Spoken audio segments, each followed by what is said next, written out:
প্রিয় শিক্ষার্থীবৃন্দ, আজকের ক্লাসে তোমাদের সবাইকে স্বাগত জানাচ্ছি। আশা করছি তোমরা সবাই ভালো আছো। বাংলা অনার্স প্রথম বর্ষের কোর্স নাম্বার 1003-এ এই কোর্সটিতে এর আগে যেসব ক্লাসগুলো তোমাদের সাথে নিয়েছি তার এই ধারাবাহিকতায় আজকে আমরা আরেকটি গুরুত্বপূর্ণ ক্লাসে একত্রিত হয়েছি। সেটি হলো বহু বচনবাচক শব্দ গঠন। আমরা দেখব যে আমাদের ভাষায় আমরা এমন কিছু শব্দ আছে যেগুলো দিয়ে একটি মাত্র সংখ্যাকে বোঝাই, আবার এমন কিছু আমাদের শব্দ রয়েছে যেগুলো দিয়ে আমরা একাধিক সংখ্যাকে বোঝাই। এই যে একাধিক সংখ্যাকে প্রকাশ করার যে ধারণা, সেটি হচ্ছে বহু বচন। বচন হচ্ছে আসলে একটি সংখ্যার ধারণা। আমরা মানে যে সংখ্যাটি দ্বারা একজন ব্যক্তি, বস্তু, কোনো প্রাণী, কোনো দ্রব্য, সেটি যদি একটি মাত্র বোঝাই তাহলে সেটি এক বচন। আর একাধিক বলতে সেটি যে কোনো সংখ্যাই হতে পারে, একের চেয়ে বেশি, সেটিকে আমরা বলছি বহু বচন। এই বহু বচন শব্দগুলো গঠনের কিছু নিয়ম রয়েছে, সেই নিয়মগুলোই আমাদের আজকের আলোচনার বিষয়। তো আমরা দেখব যে বহু বচন আসলে কিভাবে প্রকাশিত হয়। বহু বচন প্রকাশিত হওয়ার আমাদের দুইটি পদ্ধতি আছে মূলত। একটি হচ্ছে কিছু বিভক্তি যুক্ত হয়ে বহু বচন আমরা প্রকাশ করতে পারি, আর আরেকটি হচ্ছে যে কিছু সমষ্টিবাচক শব্দ যুক্ত করে আমরা বহু বচন প্রকাশ করতে পারি। এই যে বহু বচনের কথা আমরা বলছি, এই বহু বচন প্রকাশিত হয় মূলত বিশেষ্য এবং সর্বনাম পদে। আমাদের কিন্তু 5 ধরনের পদ আছে আমরা জানি: বিশেষ, বিশেষণ, সর্বনাম, ক্রিয়া এবং অব্যয়। এর মধ্যে তোমার ক্রিয়া, অব্যয় এবং বিশেষণ, এই পদগুলোর দ্বারা বহুবচন কখনো প্রকাশিত হয় না। বহুবচনের প্রকাশটা আমরা পাই বিশেষ্য পদে এবং সর্বনাম পদে। কিভাবে, একটু উদাহরণ দিলে বোঝা যাবে। আসলে বিশেষ্য পদ কি? বিশেষ্য পদ হচ্ছে যেটা দ্বারা কোনো কিছুর নামকে বোঝানো হয়। তাহলে যেমন যদি তুমি বলো যে ছেলে বা মেয়ে বা ছাত্র, এগুলো কিন্তু এক একটা বিশেষ্য পদ। ওই ছেলের জায়গায় যখন আমরা ছেলেরা বলবো বা ছাত্ররা বলবো, তখন কিন্তু এই বিশেষ্য পদটিকে আমরা দেখছি এটা বহু বচন হয়ে গেল।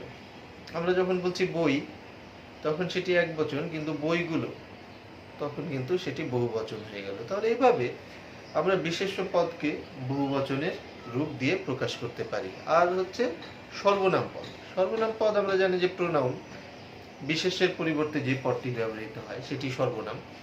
এখন এই সর্বনাম পদ যেমন এটা এক বচন এবং বহু বচনে প্রকাশিত হয়। যখন আমরা বলি যে তিনি আমার পরিচিত, তখন এটি এক বচন হয়ে গেল, কিন্তু তিনির জায়গায় যখন তারা আমরা বলছি তারা আমার পরিচিত, তখন সেটি বহু বচন হয়ে গেল। এভাবে বিশেষ্য পদে এবং সর্বনাম পদে আমাদের বহু বচন প্রকাশ করার বিধান রয়েছে।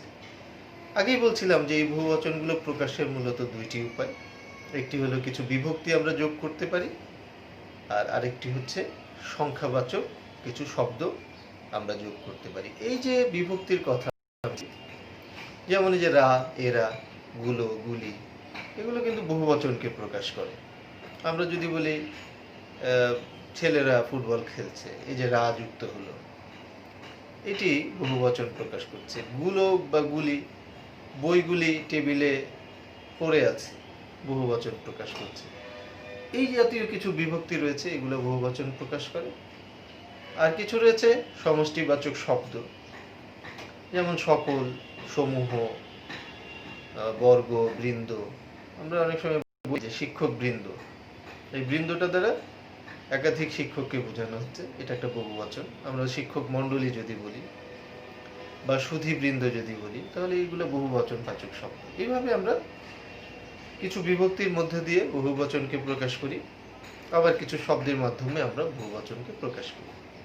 এখন এখানে একটি মূল যে বিষয়টি আসলে আমাদের জানার, সেটি হলো এই যে বহুবচনবাচক যেসব শব্দ আমাদের রয়েছে, আবার বহুবচনবাচক যেসব আমাদের বিভক্তিগুলো রয়েছে, এগুলো কোথায় কোথায় কোন কোন বিভক্তি বা কোন কোন শব্দ ব্যবহৃত হয়। আমরা দেখব যে কিছু শব্দ আছে যেগুলো শুধু প্রাণীবাচক, কিছু শব্দ আছে যেগুলো অপ্রাণীবাচক, আবার কিছু আছে প্রাণী অপ্রাণী দুইকে বোঝায়।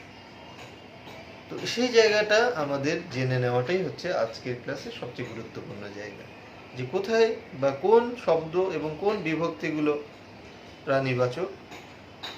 আবার প্রাণীর মধ্যে কিছু রয়েছে, একটা হচ্ছে উন্নত প্রাণী আর একটি হচ্ছে ইতর প্রাণী। উন্নত প্রাণী বলতে মানুষকে বোঝায়, আর ইতর প্রাণী বলতে মানুষ ছাড়া অন্যান্য যেসব জীবজন্তু পশু পাখি আছে তাদেরকে বোঝায়। এখন এই যে মানুষের সাথেও কিন্তু আবার যে বিভক্তিটা বসবে বা যেই শব্দগুলো বসবে, সব ক্ষেত্রে ইতরবাচক প্রাণীর সাথে সেই বিভক্তি বা সেই শব্দগুলো যদি প্রয়োগ করা হয় তাহলে সেটি সঠিক হবে না।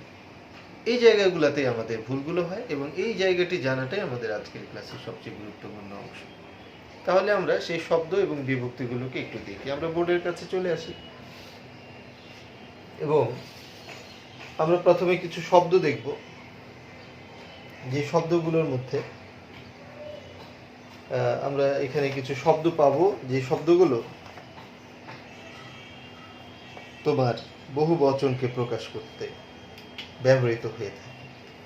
যদি একটু আমরা দেখি, এরকম কিছু শব্দ হচ্ছে বিভক্তি। প্রথমে আমরা বিভক্তি নিচ্ছি। বাংলায় বহু বচন প্রকাশের জন্য কিছু বিভক্তি ব্যবহৃত হয়। এগুলোর মধ্যে রয়েছে রা, এরা,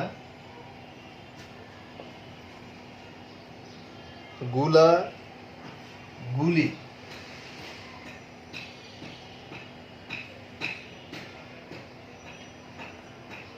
গুলো,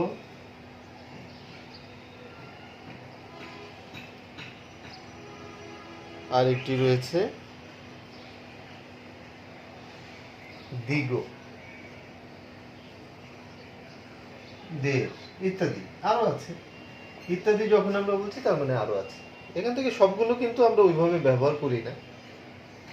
মূলত আমরা এই যে দিগ এবং দের, এটা একটু, দিগটা বিশেষ করে আমরা তেমন ব্যবহার করি না। দের ব্যবহার আছে, রা, এরা, গুলাগুলি এগুলো আমরা ব্যবহার করি যখন আমরা বলছি যে গরুগুলি মাঠে চড়ে বেড়াচ্ছে, ছাত্ররা বই পড়ছে।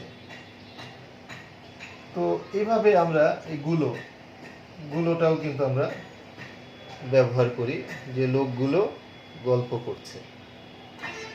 তো এইভাবে আমরা দেখি যে এই বিভক্তিগুলো আমরা বহুবচনে প্রকাশ করি। এর বাইরেও আরো শব্দ বিভক্তি আমাদের আরো রয়েছে যেগুলো দ্বারা বহুবচন প্রকাশ করা হয়। আর শব্দের মধ্যে যদি আমরা দেখি, কিছু সমষ্টিবাচক শব্দ রয়েছে যারা বহুবচনকে প্রকাশ করতে পারে। তার মধ্যে কিছু অনেক শব্দ রয়েছে, আমরা কিছু শব্দ দেখি, যেমন সকল, সমুদয়, তারপরে বর্গ, বৃন্দ, মণ্ডলী, গণ, এরকম আরো শব্দ রয়েছে যে শব্দগুলো আসলে আমরা যদি বলি গ্রন্থ সকল, মানে সব বইকে বোঝাচ্ছে। সমুদয় পাওনা মিটিয়ে ফেলো বা সমুদয় ওষুধ খেয়ে ফেলো। পণ্ডিত বর্গ, শিক্ষক বৃন্দ বা শিক্ষক মণ্ডলী, জনগণ, ছাত্রগণ, এইভাবে আমরা দেখি যে এই সব সমষ্টিবাচক শব্দগুলো আমাদের বহু বচনকে প্রকাশ করে থাকে। তাহলে দুই ধরনের আমরা কিন্তু পেলাম, এটা আমরা দেখতে পেলাম যে আমাদের আসলে বহুবচন প্রকাশের মাধ্যম দুইটি। একটি হলো আমাদের কিছু বিভক্তি রয়েছে, যে বিভক্তিগুলো দিয়ে আমরা বহুবচন প্রকাশ করি, আর আরেকটি মাধ্যম রয়েছে আমাদের কিছু সমষ্টিবাচক শব্দ রয়েছে যেগুলো দিয়ে আমরা বহুবচন প্রকাশ করি। এখন যে এর পরের জায়গাটিতে আমরা যাব, যেটি হচ্ছে গুরুত্বপূর্ণ আমাদের, সেটি হলো কোন কোন বিভক্তি কোন ক্ষেত্রে ব্যবহৃত হবে এবং কোন কোন শব্দ কোন ক্ষেত্রে ব্যবহৃত হবে। এখানে কোন ক্ষেত্রে বলতে আমি বুঝাচ্ছি যে উন্নত প্রাণী অর্থাৎ মানুষের সাথে কোনগুলো, ইতর প্রাণীর সাথে কোনগুলো, আর অপ্রাণী বা বস্তুর সাথে কোনগুলো। যুক্ত হবে, সেই জিনিসটা জানা আমাদের জরুরি। আবার কিছু কিছু আছে যারা উন্নত প্রাণী, ইতর প্রাণী বা প্রাণী অপ্রাণী উভয় ক্ষেত্রে বসে, সেই জায়গাটা আমরা এবার দেখতে চাই। আচ্ছা, প্রথমে একটু দেখি উন্নত প্রাণীর সাথে যে শব্দগুলো বসে। উন্নত প্রাণী আমি আগেই বলেছি যে উন্নত প্রাণী বলতে শুধু মানুষকে বোঝানো হবে। যে এই উন্নত প্রাণীর সাথে যে শব্দগুলো বহুবচন বাচক যে শব্দগুলো বসে সেগুলো আমরা একটু দেখছি। তার মধ্যে রয়েছে গণ। মনে রাখতে হবে গণ কিন্তু শুধু উন্নত প্রাণীর সাথে বসবে। তুমি একটি উদাহরণ যদি দাও, জনগণ, এখানে তুমি ছাত্রগণ, শিক্ষকগণ, পণ্ডিতগণ ব্যবহার করতে পারো, কিন্তু কখনো পাখিগণ বা গরুগণ বা মহিষগণ এরকম ব্যবহার করা যাবে না। অর্থাৎ উন্নত প্রাণী ছাড়া কোথাও গণ ব্যবহার করা যাবে না। এরকম রয়েছে আমাদের বৃন্দ। বৃন্দটিও আমাদের আরেকটি মানে সমষ্টিবাচক শব্দ, যেটি আমাদের বহুবচন প্রকাশ করে। যেমন ধরো সুধীবৃন্দ, সুধীবৃন্দ অর্থাৎ ভদ্র মহোদয় গণ। আমরা বলতে পারি শিক্ষক বৃন্দ, খুব প্রচলিত একটি শব্দ শিক্ষক বৃন্দ, কিন্তু এখানে তুমি কোনো প্রাণীর সাথে বৃন্দ শব্দটিকে ব্যবহার করতে পারবে না। তাহলে গণ, বৃন্দ, মণ্ডলী, এই মণ্ডলীও কেবল উন্নত প্রাণীর সাথে বসে। যেমন শিক্ষক মণ্ডলী, একটি করে উদাহরণ আমরা দুইটি করে উদাহরণ দিচ্ছি। শিক্ষক মণ্ডলী কেবল উন্নত প্রাণীর সাথে আমরা মণ্ডলী শব্দটি ব্যবহার করতে পারবো। সম্পাদক মণ্ডলী, সুধী মণ্ডলী, বিভিন্ন রকম শব্দ আমরা ব্যবহার করি। আর আছে আমাদের বর্গ, যেমন পণ্ডিত বর্গ, পণ্ডিত বর্গ। তাহলে এই যে চারটি আমরা দেখলাম সমষ্টিবাচক শব্দ, এই চারটি সমষ্টিবাচক শব্দ কিন্তু খুবই প্রচলিত এবং এরা আমাদের এই বর্গ, বৃন্দ, মণ্ডলী আর গণ, এই চারটি সমষ্টিবাচক যে শব্দ, এগুলো কেবল উন্নত প্রাণীর সাথে বসবে। এবং এই চারটি শব্দ কিন্তু আমাদের ভাষায়, আমাদের সমাজে বহুল প্রচলিত। তাহলে আমরা গুরুত্বপূর্ণ একটি জায়গা দেখলাম যে এই চারটি কেবল উন্নত প্রাণীর সাথে বসে। এর বাইরে আরেকটি আছে, সেটি হচ্ছে রা। এই রা নিয়ে একটু কথা তোমাকে মনে রাখতে হবে আলাদাভাবে, সেটা আমি এখানে লিখিনি এই জন্য। রাও কিন্তু কি হয়, কেবল উন্নত প্রাণীর সাথে বসে। যেমন ছাত্ররা বই পড়ছে, ছেলেরা ফুটবল খেলছে, এটা কিন্তু রা কিন্তু সাধারণত উন্নত প্রাণী ছাড়া বসানো যায় না। গরুরা মাঠে চড়ে বেড়াচ্ছে, অনেকে হয়তো লিখতে পারেন, কিন্তু লিখলে সেটা ভুল হবে। ঘোড়ারা দৌড়াচ্ছে, এটা হবে না। ঘোড়াগুলো দৌড়াচ্ছে, এরকম বলতে হবে। তাহলে রাও কিন্তু কেবল উন্নত প্রাণীর সাথে বসে। তবে রায়ের একটি পার্থক্য রয়েছে, সেটি হলো কবিতায় বা গানে রা ইতর প্রাণীর সাথেও ব্যবহার করা যেতে পারে। সেটা শুধু কবিতা এবং গানের বেলায়, ছন্দের মিল রাখার জন্য কবিতা গানে এটা ব্যবহার করা যেতে পারে। যেমন একটি উদাহরণ তোমাদের যদি বলি, পাখিরা আকাশে উড়ে দেখিয়া হিংসায়, পিপিলিকারা বিধাতার কাছে পাখা চায়। তাহলে এখানে পাখিরা, পিপিলিকারা, এরা তো ইতর প্রাণী, কিন্তু এখানে রা ব্যবহৃত হচ্ছে। কবিতার ক্ষেত্রে এই রাকে তোমার ইতর প্রাণীর সাথে ব্যবহার করা যাবে। তো রায়ের বেলায় এই একটি বিষয় আমরা দেখলাম যে রা এবং বিশেষ করে এরা, রা এরা, এই দুইটা রা এবং এরা কিন্তু উন্নত প্রাণীর সাথে বসবে। তবে কবিতার ক্ষেত্রে আমরা দেখব এরা ইতর প্রাণীর সাথেও বসতে পারে। তারপরে আমরা পরের অংশে আসি, যেগুলো প্রাণী অপ্রাণী উভয় ক্ষেত্রে আমরা পাবো। এই ধরনের কিছু শব্দ, এই ধরনের কিছু বিভক্তি আমাদের রয়েছে। তাহলে আমরা পেলাম এখানে চারটি, গণ, বৃন্দ, মণ্ডলী, আর পেলাম বর্গ, যারা কেবল উন্নত প্রাণীর সাথে বসবে। এই ধরনের শব্দ তারা, মানে সমষ্টিবাচক শব্দ। এবার তুমি দেখো প্রাণীবাচক ও অপ্রাণীবাচক শব্দে ব্যবহৃত শব্দ, যেগুলো কি হবে প্রাণীর সাথেও বসবে আবার অপ্রাণীর সাথেও বসবে, দুই জায়গায় বসবে। প্রাণীর মধ্যে তুমি জানো দুই রকম, উন্নত প্রাণী আর ইতর প্রাণী। আর অপ্রাণীর মধ্যে তোমার বস্তু, মানে প্রাণী ছাড়া যে অন্য বিষয়, সেগুলোকে আমরা বলছি অপ্রাণী। এই ধরনের কিছু সমষ্টিবাচক শব্দ আমাদের রয়েছে, যার মধ্যে রয়েছে কুল। এই কুল আমরা দেখব যে উভয় ক্ষেত্রে আমরা ব্যবহার করতে পারি। যেমন আমরা যদি বলি কবি কুল, তাহলে কবি এটা উন্নত প্রাণী, অর্থাৎ মানুষ, মানুষের সাথে বসলো কবি কুল। আবার কেউ এখানে বলতে পারে পক্ষী কুল, তাহলে পক্ষী এটা পাখি, যেটা ইতর প্রাণীর সাথে ব্যবহৃত হচ্ছে। তাহলে আমরা দেখছি যে কুলটা কিন্তু আমাদের প্রাণী এবং অপ্রাণী, আবার প্রাণীর মধ্যে উন্নত অনুন্নত সব প্রাণীর সাথে বসতে পারে। যেমন মাতৃকুল যদি তুমি বলো, মাতৃকুল সেটা একটা বংশকে বোঝায়। বৃক্ষকুল বললে গাছকে বোঝায়। এভাবে আমরা দেখবো এটা সব জায়গায় বসতে পারি। তারপরে দেখো সকল। এই সকল, এই সমষ্টিবাচক শব্দটিও প্রাণী অপ্রাণী সকল ক্ষেত্রেই বসতে পারে। আমরা যদি প্রাণীর কথা বলি তাহলে মনুষ্য সকল, এটা সব মানুষগুলোকে বোঝাচ্ছে, তাহলে এটা প্রাণীবাচক। আবার যদি তুমি বলো পর্বত সকল, তাহলে এটা অপ্রাণীবাচক, কারণ পর্বতের তো কোনো প্রাণ নেই। সুতরাং সকলটি প্রাণী অপ্রাণী উভয় ক্ষেত্রেই বসতে পারে। তারপরে আমরা দেখি সব। যেমন আমরা যদি বলি যে ভাই সব, তাহলে এখানে কিন্তু একটি সম্বোধন, আমরা এই শব্দটি ব্যবহার করতে পারি। আবার যদি পাখি সব বলি, পাখি সব করে রব রাতি পোহাইল, তাই না, বিখ্যাত কবিতা আছে, তাহলে এখানে পাখি এটা অপ্রাণী, এটা হচ্ছে ইতর প্রাণী, ইতর প্রাণীর সাথে বসলো। ঠিক তেমনি 4 নম্বরে আমাদের একটি আছে সমূহ।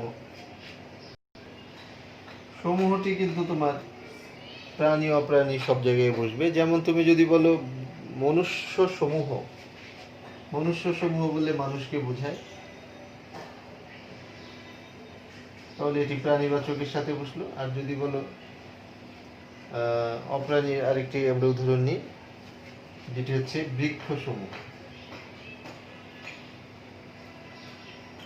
বৃক্ষ যদি আমরা যেহেতু প্রাণ আছে প্রাণী বললে, সেটা আমাদের কিন্তু উন্নত প্রাণীর মধ্যে অন্তত পড়বে না। তাহলে আমরা দেখছি সব, সকল, সমূহ এবং কুল, এই 4টি শব্দ কিন্তু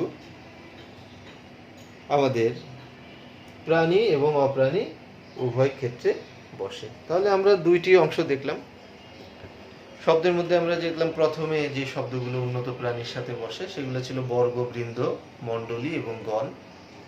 এটা কেবল উন্নত প্রাণীর সাথে বসে। এবং রা, এরা, এই দুইটা আমরা দেখেছি যে কেবল উন্নত প্রাণীর সাথে বসলেও কবিতায় বা অন্যান্য ক্ষেত্রে, সাহিত্যের ক্ষেত্রে এটি ইতর প্রাণীর সাথেও বসতে পারে। আর প্রাণী এবং অপ্রাণী উভয় ক্ষেত্রে যেগুলো বসে সেখানে আমরা 4টা পেলাম, বর্গ, বৃন্দ, মণ্ডলী এবং গণ। এরা সকল ক্ষেত্রে বসতে পারে। দুঃখিত, এটা হচ্ছে সব, সকল, সমূহ এবং কুল, এই 4টি হলো আমাদের উভয় ক্ষেত্রে বসতে পারে। আর বর্গ, বৃন্দ, মণ্ডলী, গণ হচ্ছে কেবল উন্নত প্রাণীর সাথে বসতে পারে। আর রা, এরা উন্নত প্রাণীর সাথে বসবে, কিন্তু কবিতার ক্ষেত্রে ইতর প্রাণীর সাথেও বসতে পারে। এখন আমরা দেখব অপ্রাণীর সাথে কোনগুলো বসে। কিছু সমষ্টিবাচক শব্দ আছে যেগুলো কেবল অপ্রাণীবাচক শব্দের সাথে বসবে, এগুলো কোনো মানুষ বা কোনো প্রাণীর সাথে বসবে না। এরকম অনেকগুলো শব্দ আছে। তার মধ্যে দেখো রাজি একটি শব্দ। আমরা বলতে পারি যে তারকা রাজি, মানে তারা, আকাশের যে তারা, তারকা রাজি, তাহলে এটা কিন্তু অপ্রাণীর সাথে আমরা বসালাম। তারপরে আছে রাশি, এটাও একটা বহুবচনবাচক শব্দ যেটি কেবল অপ্রাণীর সাথে বসে।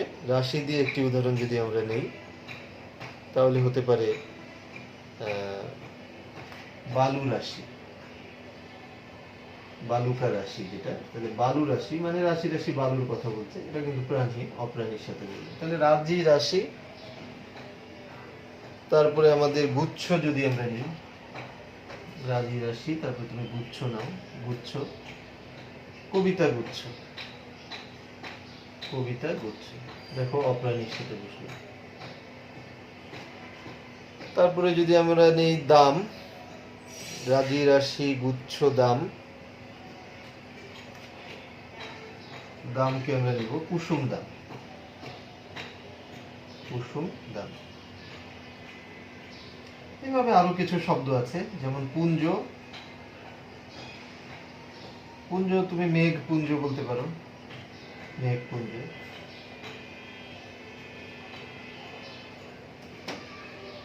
পুঞ্জীভূত মেঘ তাকে বোঝাচ্ছে পুঞ্জ। তারপরে আছে মালা, মালাও তোমার এই যে মেঘমালা বলতে পারি আমরা, মেঘমালা, তাই না? রাজি রাশি গুচ্ছদাম পুঞ্জমালা নিকর আর হচ্ছে আবলি। এই নিকর আর আবলি, নিকট দিয়ে একটি শব্দ এখান থেকে যদি আমরা নেই তাহলে হচ্ছে কমল নিকট,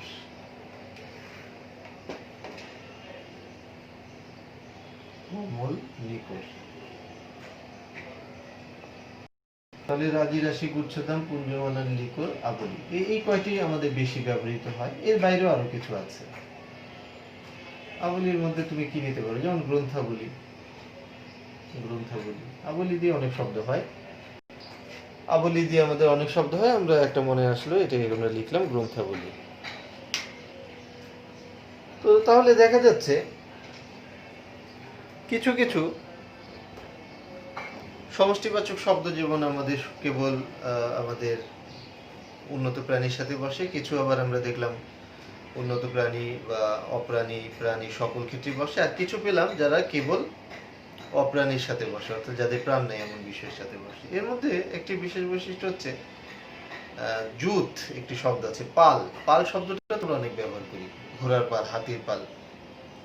এই পাল এবং জুত এই শব্দ দুইটা কিন্তু কেবল জন্তুর সাথে বসে, জন্তুর সাথে বহুবচনে। কখনো তুমি মানুষ বা অন্য তোমার বলা যায় যে জন্তু বলতে কি বোঝায়, যেগুলো আসলে বনে জঙ্গলে বসবাস করে, এই ধরনের প্রাণী, মাছ বা পাখির সাথে কিন্তু তুমি ওইভাবে পাল শব্দটি ব্যবহার করতে পারবে না। এগুলো জীবজন্তুর ক্ষেত্রে হাতির পাল, ঘোড়ার পাল, মহিষের পাল, এইভাবে আমরা পাল এবং জুত, জুত শব্দটি অত ব্যবহার হয় না বাংলা ভাষায় এখন, যেমন হস্তি জুত মানে এক দল হাতি, এই অর্থে ব্যবহৃত হয়। তাহলে এই পাল এবং জুত এই অর্থে ব্যবহৃত হয়।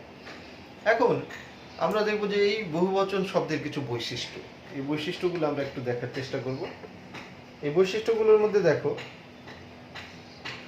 এটা বলা হচ্ছে অনেক সময় বিশেষ্য পদের আমরা একবচন প্রয়োগের মাধ্যমে বহুবচন প্রকাশ করতে পারি। এটা একটা পয়েন্ট, মানে বিশেষ্য পদ সেটি একবচন বা একবার ব্যবহার করা হবে, এই বিশেষ্যের একবচন বুঝিয়ে আমরা বহুবচন প্রকাশ করতে পারি। কিরকম, যেমন যখন বলছে বাগানে ফুল ফুটেছে, তাহলে বিশেষ্যের একবচন প্রকাশ হলো, কিন্তু বহুবচন তোমার সেখানে বোঝা গেল। তার মানে এখানে দেখা যাবে যে বিশেষ্য পদের একবচনের ব্যবহারে অনেক ক্ষেত্রে বহুবচন বোঝানো হয়। যেমন যে উদাহরণটি আমি বলেছি, বাজারে লোক জমেছে, তো বাজারে লোক জমেছে যদি বলো, তাহলে একজন লোক হলে তো লোক জমেছে আমরা বলি না, অনেক লোক সেখানে একত্রিত, লোকেরা জমেছে আবার আমরা বলছি না। তাহলে দেখো যে এখানে কিন্তু বাক্যটির ব্যবহারিক দৃষ্টিকোণ থেকে এটি বহুবচন হয়েছে, এখানে কোনো বিভক্তি বা বহুবচনবাচক শব্দ ব্যবহার করা হয়নি। যদি তুমি বলো যে বাগানে ফুল ফুটেছে, তাহলে বাগানে ফুল ফুটেছে, বাগানে কিন্তু একটা ফুল ফুটে নেই, অনেক ফুল ফুটেছে, সেই অর্থে বিশেষের একবচন দিয়ে অনেক সময় বহুবচন প্রকাশ করা হয়। এটা বাক্যের প্রকাশভঙ্গিগত একটি ব্যাপার। আবার বিশেষের আগে অজস্র, অনেক, বিস্তর, বহু, নানা, ঢের ইত্যাদি শব্দ প্রয়োগ করেও কিন্তু বহুবচন প্রকাশ করা হয়। যেমন আমরা যদি বলি ছাত্র, ছাত্রর আগে অনেক দিয়ে দিলে এটি বহুবচন হয়, অনেক ছাত্র।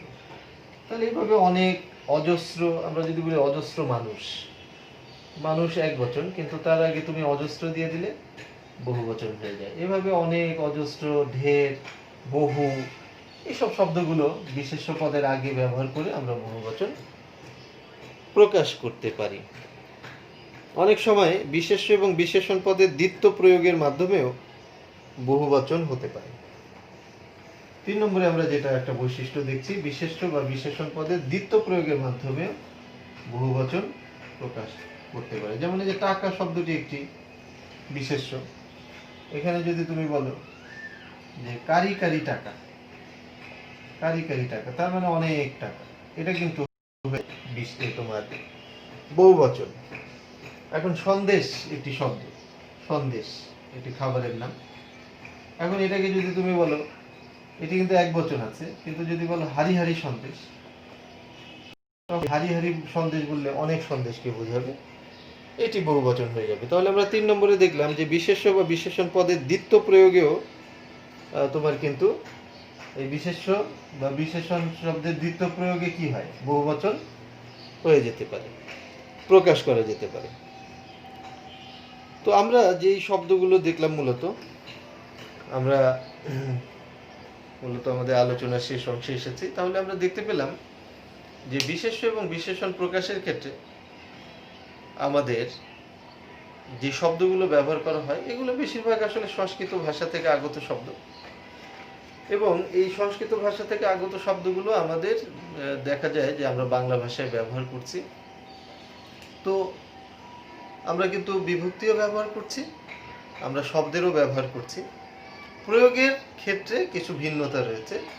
কোথাও আমরা উন্নত প্রাণীর সাথে এক ধরনের শব্দ ব্যবহার করছি, যেটা আমরা 4টা শব্দ পেয়েছিলাম মূলত, বর্গ, বৃন্দ, মণ্ডলী এবং গণ। তার সাথে আমরা রা, এরা, এই বিভক্তিগুলো আমরা পেয়েছি।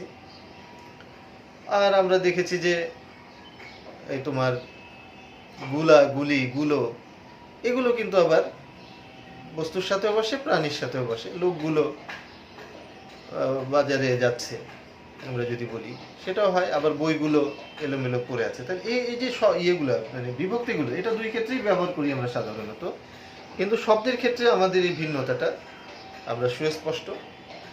যেটা বলছিলাম যে কিছু শব্দ আবার প্রাণী অপ্রাণী উভয় ক্ষেত্রেই বসে, যেমন সব, সকল, সমূহ, কুল, এগুলো আমরা পেয়েছি।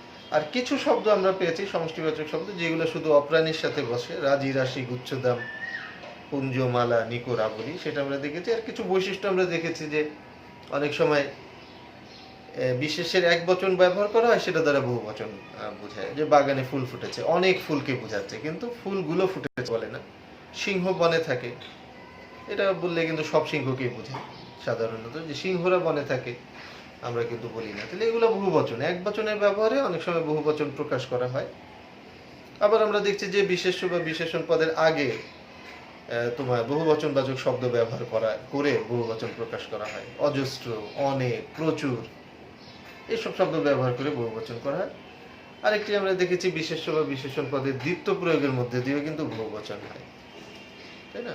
যে রাশি রাশি, তোমার রাশি রাশি সন্দেশ, হারি হারি সন্দেশ বলা হয়েছে, তাই না? তো এভাবে তোমার যখন একাধিক প্রকাশ করা হবে তখনই কিন্তু সেটি বহুবচন প্রকাশ করবে। তো আমরা আসলে খুব কঠিন কিছু না, আজকের ক্লাসটি যথেষ্ট সহজ ছিল, কিন্তু অনেক ক্ষেত্রে এই বহুবচন শব্দ গঠনের ক্ষেত্রে আমাদের কিছু ভুল হয়। আশা করছি যে আমরা মনোযোগ দিয়ে এই ক্লাসটি করার পরে এই ভুলগুলো আমাদের ইনশাআল্লাহ আর হবে না, আমরা এই জায়গাগুলোতে শুদ্ধ থাকতে পারবো। তো তোমাদের সবাইকে অনেক ধন্যবাদ জানাচ্ছি এবং আগামী ক্লাস দেখার আমন্ত্রণ জানিয়ে আজকের ক্লাসটি এখানে শেষ করছি। সবাই ভালো থাকো, সুস্থ থাকো, সুন্দর থাকো। আল্লাহ হাফিজ।